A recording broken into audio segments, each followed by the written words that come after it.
You and I were joking before the show. Can we get through pregnancy, diabetes, Alzheimer's, cancer? You said you could do a whole show on just pregnancy, right? Yeah, absolutely. I mean, people have been so dumbed down about what's going on with pregnancy, particularly as it relates to minerals. So we'll see. We'll take a stab at it. Yeah. It's interesting because one of our, it seems to me now women are having such a difficult time getting pregnant. It seems like it's a real issue in Right. today's world, and that never used to be the case, right? It doesn't seem like it was years ago. No. I think what people need to understand is we're in the fifth or sixth generation of mineral depletion. We go back over 100 years, and our ancestors had far more minerals in their soil and more minerals in their food and than we have today. And while we look the same on the outside, we're basically like Swiss cheese compared to our ancestors. We Mm-hmm. just don't have the minerals. Just to keep it simple for people, um, there are about 9,000 enzymes that run the human body, and they all work just like the cars we drive. And people need to think about when was the last time they drove their car without a key. Mm-hmm. They haven't done it, unless they're Wilma Flintstone or Fred Flintstone. And that mineral key is really critical. And when it's missing, the enzymes don't work, and then symptoms appear. So there are a whole lot more symptoms today. We can certainly agree on that. It's very commonplace for people to be on a lot of medication. I just turned 67 by the grace of God. Knock on Mm-hmm. wood. I don't take any meds, but Wow. I've got friends. I've got peers of mine went to school with, who they're taking anywhere from 5 to 10 medications. It's ridiculous. So I think that it's a significant issue, and particularly as it relates to this dynamic of pregnancy. Mm-hmm. No, you're absolutely right. The um, increase in the number of people who struggle to get pregnant is significant, both on the male and the female side. What's interesting is if we were critters on the farm and we were having trouble conceiving, there's only one nutrient the farmer would add to the feed. It's called copper. Mm-hmm. And people think, well, it can't be that simple. I mean, why did I go through this IVF program spending $20,000 a pop? Mm-hmm. It's because your doctor didn't know about copper, wasn't trained in copper. I was talking to a client in the UK about 2 months ago. She had 7 miscarriages and 2 ectopic pregnancies, and she was a copper desert. She never knew that was what the origin was. And so I think it's a very significant issue. And so what happens is if the individual can't conceive, that's the body's way of saying you don't have the wherewithal to support this offspring. You Mm-hmm. don't have the ability to nurture them over the course of 9 months. And it's a self-protective mechanism by the body. And then people who force the pregnancy, they don't realize what disruption that's creating for the offspring. It's so interesting. So, what is copper doing that helps a woman to hold on to the baby or to get pregnant? Do we know? There's a tremendous amount of oxidative stress. Again, um, the movement of electrons is really important in the body, Uh-huh. and the process of impregnation. I Mm-hmm. hope that's the right word.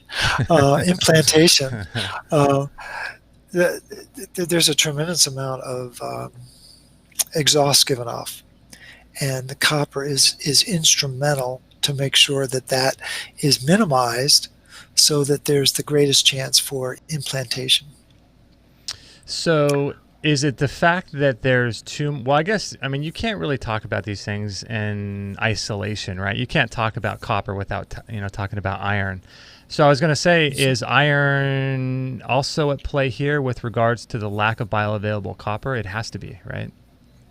Absolutely, and that's the work of probably the most noted scientist I can identify, Jamie Collins over at the University of Florida in Gainesville. He's done amazing series of studies, 2016, 17, and 18, looking at the relationship between iron and copper, but particularly as it relates to iron supplementation and its impact on copper metabolism. And it's an oh my God moment. People don't realize this prevalence of iron in the one-a-days and the supplements that what they swear by because I'm anemic. Mm-hmm. It's devastating their copper metabolism, and it's weakening it. And what's really hard to imagine is what we're talking about in a healthy body. There's about 4,000 milligrams of iron in a woman and about 5,000 milligrams of iron in a guy. Mm-hmm. And there's about 100 milligrams of copper. So we're talking 50 to 60 to 1 ratios. Mm-hmm. And so big differences in the impact. And it doesn't take a lot of copper to keep that iron in check. But if it begins to get overwhelmed and depleted by food agents and medicinal agents, pharmacological agents, it has a profound effect on the homeostasis of the body. So is copper, I'm just trying to make sure I understand this, is copper itself is being depleted just because of a lot of reasons, our soils and things, but just the very fact that we are now doing the iron fortification program, just adding the extra iron, is that also affecting the copper? Well, let's put it in perspective. Copper is the number one nutrient deficiency on the farm. Uh-huh. It's been that way for 60 years. And the addition of NPK after the First World War did us no favors because NPK blocks absorption of copper. The introduction of Roundup has been devastating because it chelates copper. The addition of high fructose corn syrup in the 70s and 80s to anything liquid has been amazing. If people are wondering, well, where's high fructose corn syrup? It's at Starbucks would be the first place you'll find it. And then that's on the copper side, and we haven't even talked about the medications that block the absorption of copper, or ascorbic acid that blows up the ceruloplasmin protein to release copper. So there's a lot of flux on the copper side, and then we come to your point about the iron side. Iron fortification began in 1941. It was increased 50% in 1969. The introduction of folic acid was devastating. It has a very significant impact on iron status, not in a good way. And the growing prevalence of anemia and the belief that low iron in the blood means that it must be low in the tissue, when in fact it's just the opposite. So when you add more iron to your body because of supplements or maybe an infusion or two, as many of my clients have done, it has a very significant effect. And then I was talking to a client just yesterday. She had very heavy menstrual bleeding, so she had an ablation when she was in her early 40s.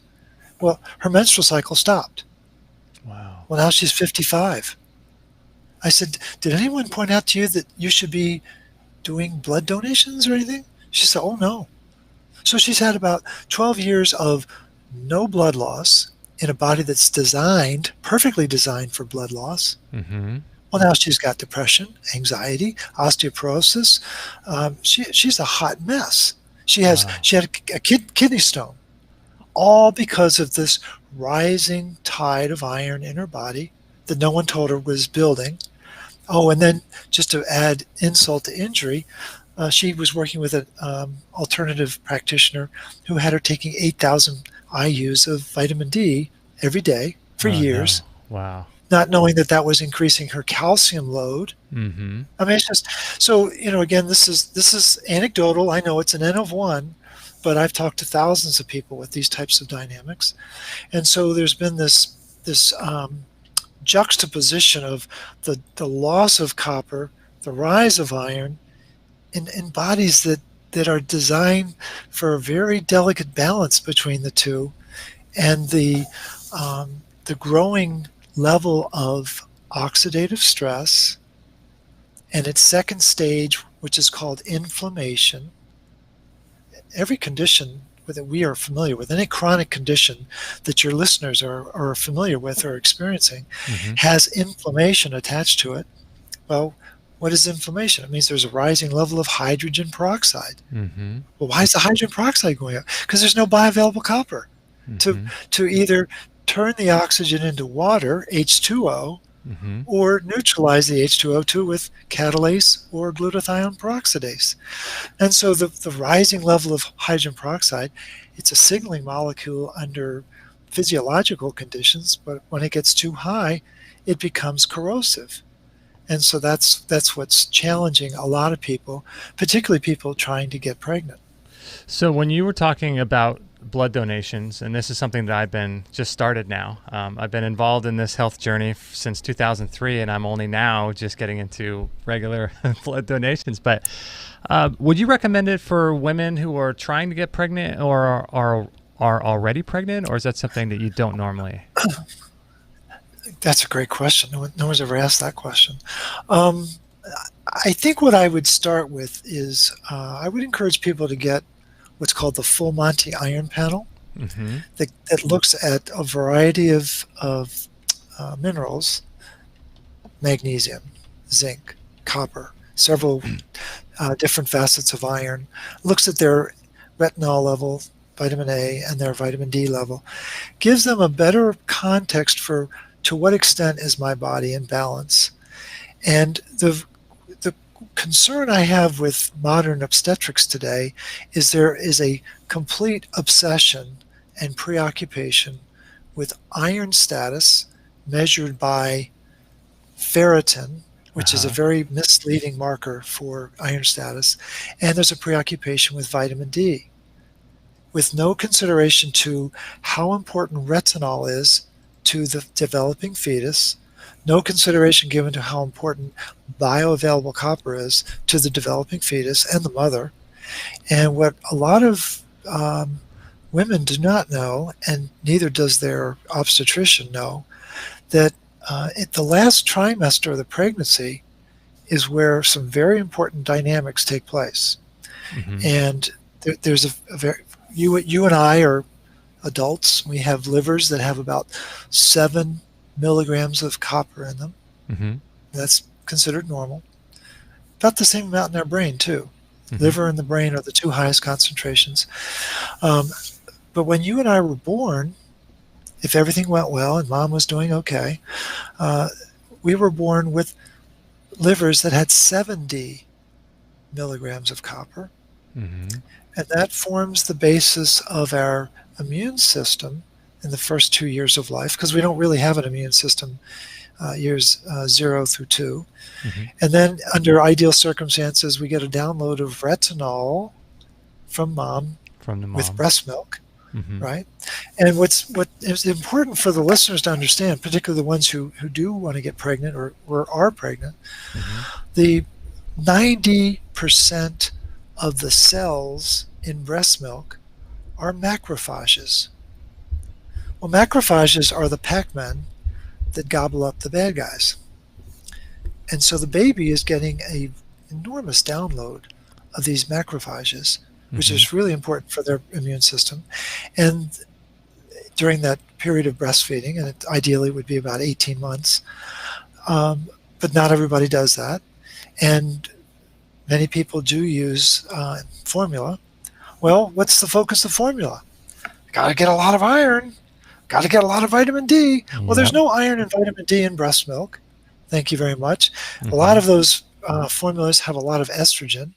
I've seen it in some studies that males are being exposed to 25,000 times more estrogen in the infant formula than they should be as a male, which Really? is having a decided effect. Yeah, it's just a tremendous exposure to estrogenic factors. Uh-huh. And so the B vitamins are not real. I mean, there are many reasons why um, the formulas are just very challenging at best. But but not everyone can breastfeed, and I respect that. But there are Hmm. other formulas that they can use. There's goat milk formulas and a variety of other things. But the important thing is the download of minerals is very significant. And then what I just learned about this past weekend um, is that the vagal nerve tone. I'm sure you're familiar with the vagus nerve and its Hmm. importance to run the autonomic nerve system. Hmm. Um, the infant gets the vagal tone from mom. So if mom is chill, baby's chill. If mom's a stress cadet, baby's a stress cadet. And so there's three really important things that the baby gets from mom. One, mitochondrial DNA, Uh-huh. very important. Right. Second, the download of minerals, especially copper and iron, which we'll talk about in just a minute, because there's a Okay. very specific mechanism for getting iron into the fetus that not a lot of people know about. And then the third is vagal tone. Why is the vagal tone important? Because if the baby is a stress cadet, it's going to be constantly going through minerals. I call it the magnesium burn rate. Hmm. If the baby is um, agitated, if the baby is reactive to its environment, if the baby is reactive to its food, well, it doesn't have good vagal tone. And magnesium, potassium are very important for that vagus nerve. Um, so there's a lot of incomplete information, I think, on the internet about pregnancy and Hmm. how important the mom's health is relative to that. Yeah, Um, it's interesting because you talk about how 36% of the Earth, the makeup of the Earth is iron, and somehow we're anemic, right? But you yeah. combine that with a lack of copper, way too much iron, and EMF and stress and everything else, and a lack of magnesium, and you wonder why women can't get pregnant. And then if they do, what's kind of scary to me is something you mentioned before that I didn't really think about. When you think about in vitro fertilization, where women are forcing themselves to be pregnant, essentially, in a body that is quite clearly saying, "I'm not ready," or "I'm not, I don't have enough minerals to be pregnant." So then you're sort of forcing, and then what burden does that have on the mom? Well, it's a burden for both mom and the baby. Mm-hmm. And the one of the myths that runs the planet Earth is babies are born perfect. Mm. That's not true. What actually happens is the baby will take whatever it can get, and the offspring will get priority. Well, then we're talking about a mom who's going to be depleted, and there are a lot of women who are really altered by the pregnancy. The way I describe it is that the bookends of stress on the planet are guys in foxholes worrying about death, Uh-huh. and moms in birthing suites worrying about life. And those are the two biggest stressful events on the planet. Mm. A car accident would be secondary to those, and then right on the heels of the car accident would be insomnia. So um, stress comes in many forms. EMFs is the latest iteration of stress on the planet. Mm-hmm. It's very significant, especially in bodies that don't have good mineral mass, especially in bodies that don't have a good status of magnesium. And what does the EMF do? It agitates the L type and T type calcium channels. Mm-hmm. And who's guarding the fence in the calcium channels? It's called magnesium. Uh-huh. And so magnesium leaves the calcium channel. And you would think because it's called a calcium channel that calcium would come in, right? Right. No, it's actually iron that comes in. And it Oh. only further aggravates the oxidative stress on the cell. And so, again, I'm in no way defending EMFs. I think they're completely toxic. But what is happening is society is being overwhelmed by silent poison. So we have fluoridation in the water. We have EMFs in our airwaves. We have, Mm-hmm. chemtrails. We have all sorts of, we have glyphosate in the field. We don't think about that. We don't think about the fact that they keep adding more and more iron to our food. And it's just, so there's all these different layers of stress, and there are thousands of different forms of stress, but there's only one pathway that stress follows in the body. Stress causes magnesium loss. That then affects the electrolytes. That then affects, there's energy loss that follows that. Mm-hmm. Well, if there's energy loss, then eventually there's going to be cell death. And the cell death is followed by inflammation, which is a natural bodily function to get rid of dead tissue. Mm-hmm. But that's acute inflammation.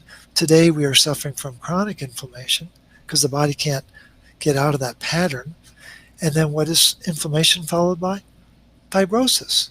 Mm-hmm. And so that pathway of responding to stress was developed by Dr. Fiedler in 1899.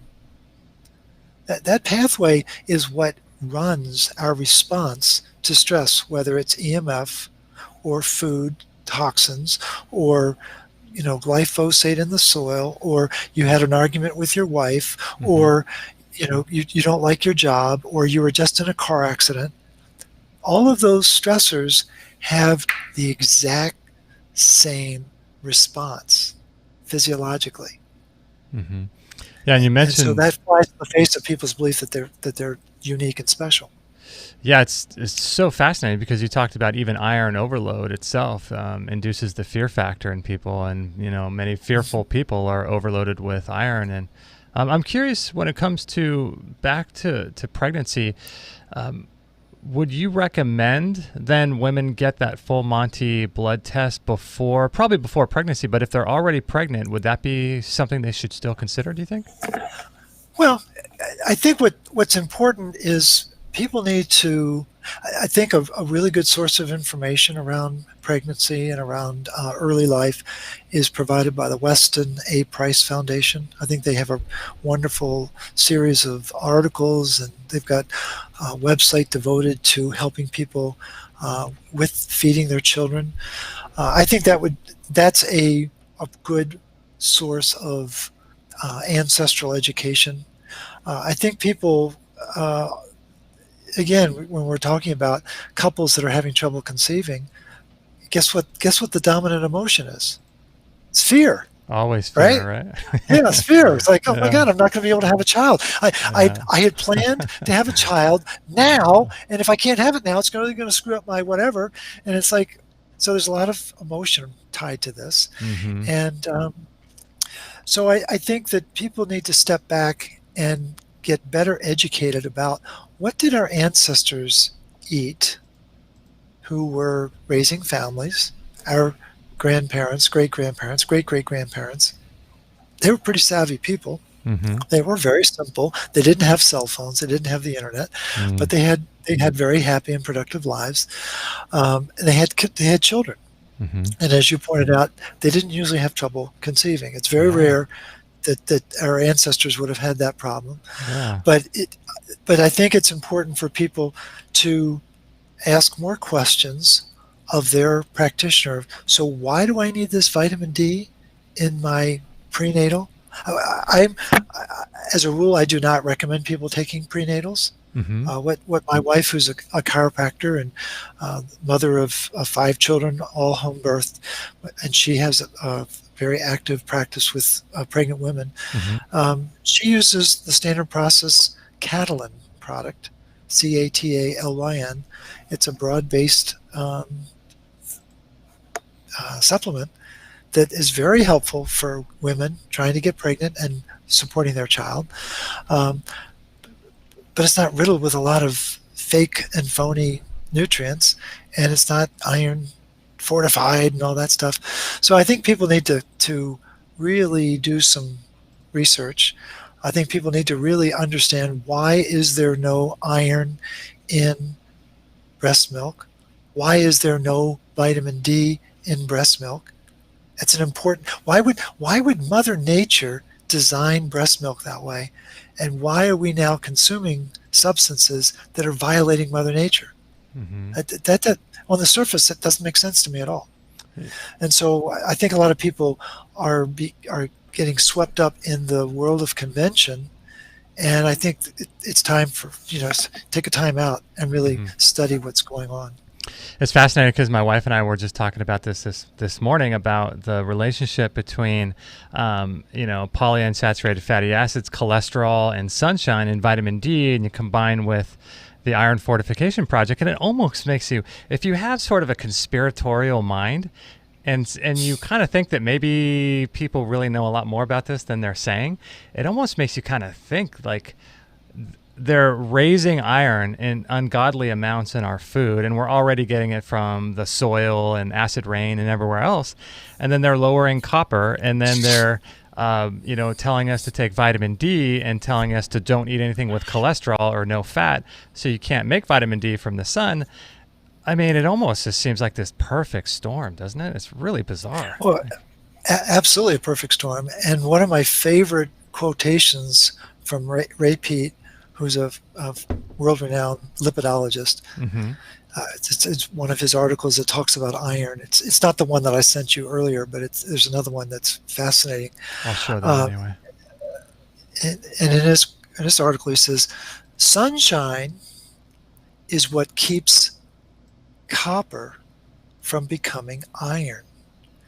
And I've thought about that. I've never had a chance to talk to him personally. I would love to do that someday, because I think he's sunshine is what keeps copper from becoming iron. So when anyone thinks about sunshine, the first thing they think about is vitamin D. We've been conditioned, it's been programmed into us.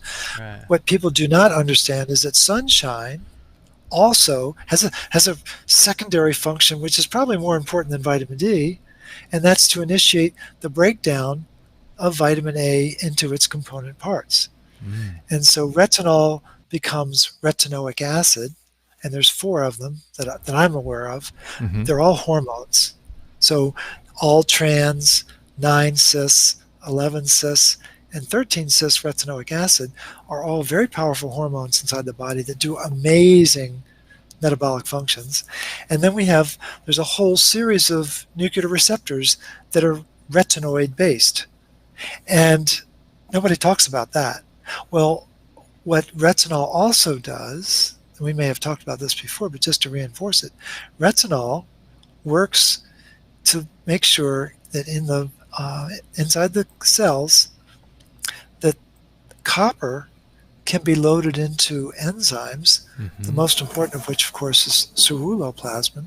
Right. And it's retinol that enables that process to take place.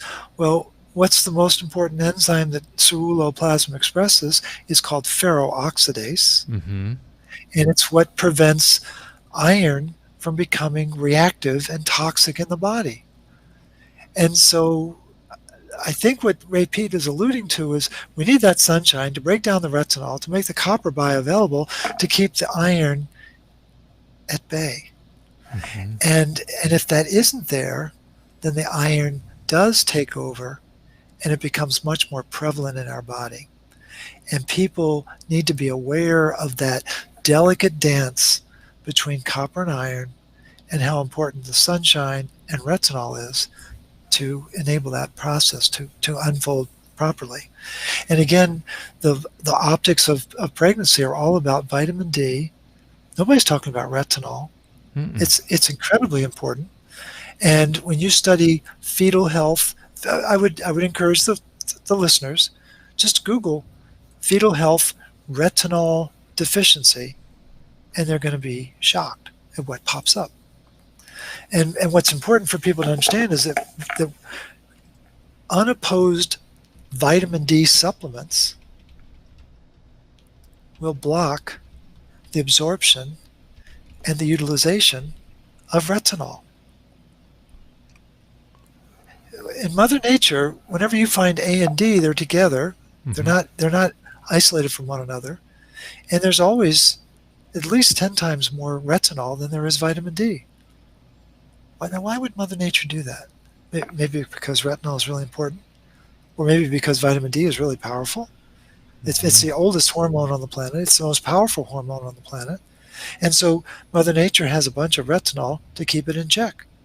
And people taking, 2,000, 5,000, this client, 8,000. The course record for me is a client in Buenos Aires whose doctor had him taking 250,000 units of vitamin D. I've heard about that, yeah. And didn't understand why he was so sick. So people have lost their perspective about how does Mother Nature design the food system so that we can stay in balance. And that's really what the design of the root cause protocol is to help us come back to that basic set of variables. Yeah, it's interesting how intricately connected these things are and the ratios between each other. Like you just mentioned A and D, and then also calcium, magnesium. It's like these things, copper and iron, these things are, delicately balanced in our bodies, right? And when you start throwing Absolutely. it off by doing like 250,000 milligrams, I've heard even hundreds of thousands IV, and it's just like, wow, it's got to be throwing off so many different systems just doing that. Yeah, and I think a lot of practitioners of all different fields of training have a very mononutrient focus.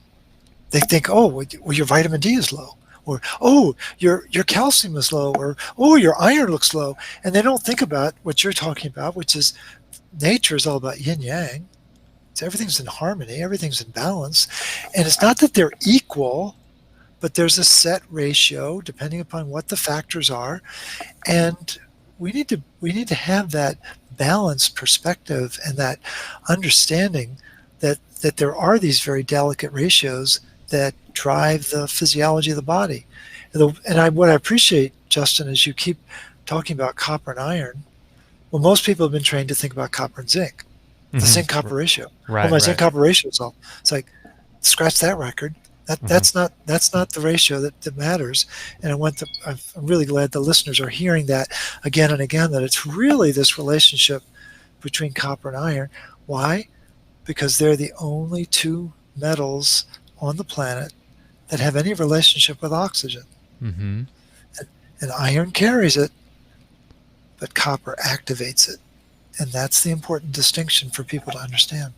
Super, super important. I hope you guys are enjoying this show with Morley Robbins. If you guys were listening on the podcast version, I cannot recommend him and his work enough. His website is rcp123.org. It's kind of a nice little rhyme there, rcp123.org, and you can find out more about the root cause protocol. And I was telling Morley before the show that, we've done over 600 and actually over 650 interviews, and I've been involved in natural health and natural healing since 2003. And I've probably listened to over 10,000 hours of podcasts. All I do is I just listen to health radio shows and things like this. And his work and the things that he's talking about, I think, are so groundbreaking, and it's so complex, but yet so simple. So I would really recommend going over there to the Root Cause Protocol, learning more about what he's doing and the intricate balance between some basic minerals, copper, iron, magnesium, calcium, and then vitamin A, and learning how these things interplay within your body. And I'm telling you, if you get these things regulated in your body, you'll see dramatic changes in your health. And I just cannot recommend him and his work. I've been having so much fun researching him and learning more about his information. I do. And before I do that, let me just make a couple quick comments about some of the information that you were sharing. Really love what Dr. Mikovich is talking about.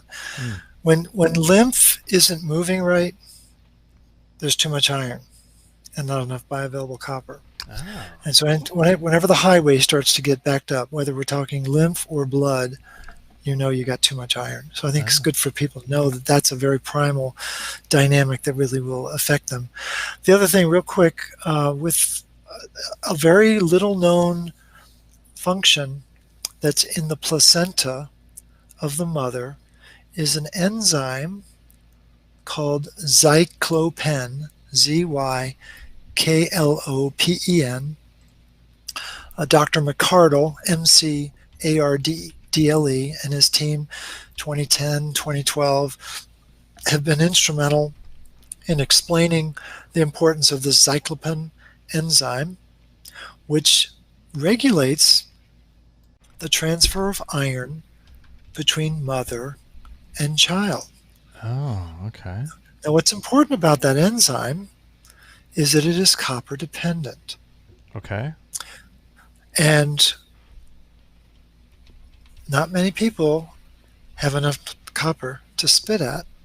And so I worry about what is really going on with iron transfer between mother and child when the cyclopen enzyme is not working properly. And there's very little research about that. There's very little in the literature that speaks to that issue. So I just want to emphasize for people that if they want to be really at the cutting edge, everybody wants to know what's new. Well, cyclopen enzyme is hot, Mm-hmm. and they can ask their obstetrician about it and mention Dr. McCardle's name and ask the obstetrician, so can you help me understand what this prenatal is going to do as it relates to this vital enzyme that's going to be managing the flow of iron between my body and my infant's body. So be ready for a very uncomfortable exchange with your obstetrician, but I think people really have got to get more aggressive about getting fundamental factual information about what's really going on inside their pregnant bodies.